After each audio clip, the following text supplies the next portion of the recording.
بسم اللہ الرحمن الرحیم۔ جب آدم علیہ السلام کا پتلا تیار ہو گیا تو روح کو ندا ہوئی کہ آدم علیہ السلام کے پتلے میں داخل ہو۔ بس روح آدم نے آ کر آدم علیہ السلام کے پتلے کو غور سے دیکھا تو اس میں باریک سوراخ اور اندھیرا نظر آیا، جس سے گھبرا گئی اور کہا کہ خداوند، اس اندھیرے میں داخل ہونے سے مجھے خوف معلوم ہوتا ہے، لہذا مجھے معافی دے دی جائے۔ دوبارہ ارشاد ہوا کہ اے روح، اس قالب میں داخل ہو۔ روح پھر اس سیاہ مٹی کے پتلے کو بغور دیکھ کر ڈری اور اس میں داخل ہونے سے انکار کیا۔ تیسری مرتبہ پھر حکم الہی ہوا کہ اے روح، روتی ہوئی اس قالب میں داخل ہو اور پھر روتی ہوئی اس میں سے نکل۔ اب تو روح حکم قہاری سے ڈر کر روتی ہوئی آدم علیہ السلام کے پتلے میں ناک کے سوراخوں میں سے داخل ہوئی۔ یہاں جناب رسول اللہ صلی اللہ علیہ وسلم فرماتے ہیں کہ اگر روح اس روز آدم علیہ السلام کے قالب میں خوشی سے اور حکم اول ہی میں داخل ہو جاتی تو آدم علیہ السلام اور اولاد آدم کی نزا بھی بہت آسان ہوتی اور رضا و محبت کے ساتھ روح قلب سے جدا ہوتی، مگر افسوس کہ روح نے سب کو غم میں ڈال دیا۔ غرض یہ کہ تیسری مرتبہ روح قالب میں داخل ہو گئی اور ناک کے نتنوں سے داخل ہو کر دماغ تک پہنچی کہ آدم علیہ السلام کو چھینک آئی۔ اسی وقت آدم علیہ السلام کو اللہ پاک کی طرف سے الہام ہوا کہ اس چھینک کے جواب میں الحمدللہ کہو۔ بس آدم علیہ السلام نے چھینک لیتے ہی الحمدللہ کہا، جس کے جواب میں عرش معلیٰ سے یرحمک اللہ، یعنی اللہ تجھ پر رحم کرے، جواب آیا۔ نیز بہقی نے کتاب الاسماء والصفات میں حضرت عبداللہ ابن مسعود رضی اللہ تعالیٰ عنہ سے روایت ہے کہ فرمایا جناب رسول مقبول صلی اللہ علیہ وسلم نے جب روح حضرت آدم علیہ السلام کی کمر تک پہنچی تو وہ فوراً ہی کھڑے ہونے لگے، لیکن چونکہ ابھی پچھلا حصہ مٹی کا تھا اس لیے فوراً ہی گر پڑے۔ اس وقت اللہ تعالیٰ نے فرمایا خلق الانسان من عجل، یعنی انسان بڑا جلد باز ہے۔ پھر رفتہ رفتہ روح آدم علیہ السلام کے تمام پتلہ آدم میں سرایت کر گئی۔ نیز اس پتلہ خاکی میں سر سے لے کر پاؤں تک جہاں جہاں روح پہنچ رہی تھی وہ سیاہ پتلہ 14ویں رات کا چاند بنتا چلا جا رہا تھا۔ پھر جب آدم علیہ السلام نمونہ حسن و جمال بن کر بیٹھے تو سب سے پہلے ان کی نظر جس شے پر پڑی وہ عرش الہی تھا، جس پر لکھا ہوا تھا لا الہ الا اللہ محمد رسول اللہ۔ آدم علیہ السلام نے دیکھ کر سب سے پہلے کلمہ طیبہ پڑھا اور پھر عذرائے تعجب دریافت کیا کہ اے میرے خالق و مالک، محمد رسول اللہ کس کا نام ہے؟ ارشاد علی ہوا کہ اے آدم علیہ السلام، ہم تمہاری اولاد میں بہت سے پیغمبر اور نبی پیدا کریں گے، جن میں محمد رسول اللہ کو ہم تمام اولاد آدم کا سردار بنائیں گے۔ چنانچہ اسی بنا پر جناب رسول اللہ صلی اللہ علیہ وسلم فرماتے ہیں، یعنی میں تمام اولاد آدم کا سردار ہوں اور کچھ فخر سے نہیں کہتا ہوں۔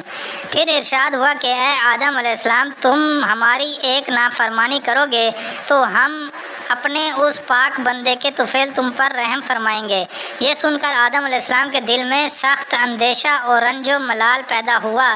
ہی تھا کہ اسی وقت حکم ایزدی جبریل علیہ السلام کے نام صادر ہوا کہ ہمارے بندے آدم علیہ السلام کے پاس جاؤ اور اس کا قلب چاک کر کے نصف اس کے دل سے نکال ڈالو، ورنہ اس غم میں وہ ہلاک ہو جائے گا۔ چنانچہ اسی وقت جبرائیل علیہ السلام آئے اور ٹھنڈے ہاتھوں حضرت آدم علیہ السلام کا سینہ چاک کیا اور آدھا کلیجہ یا اندیشہ نکال کر بہشت میں لے گئے اور وہاں کی زمین میں اسے دفن کر دیا، جس سے گھیو کا درخت پیدا ہوا اور انجام کار وہی گھیو آدم علیہ السلام کی آزمائش کا باعث ہوا۔ بس آدھا اندیشہ وہاں اگا اور آدھا آدم علیہ السلام کے سینے میں باقی رہا، جس سے انسان کا نفس اتارا پیدا ہوا جو قیامت تک کے لیے اولاد آدم کے رنج و الم اور پشیمانی کا باعث ہوا۔ القصہ، جب آدم علیہ السلام کے قالب میں روح نے قرار پکڑا تو ساتھ ہی اس کے رب العزت کی جدائی میں گھبرانے لگی اور چاہا کہ قلب سے نکل کر اصلی آشیانہ کی طرف پرواز کر جائے کہ اسی وقت اللہ تعالیٰ نے روح آدم علیہ السلام کو ماں قالب کے اس طرح بہلانا شروع کیا جیسے بچوں کو بہلاتے ہیں،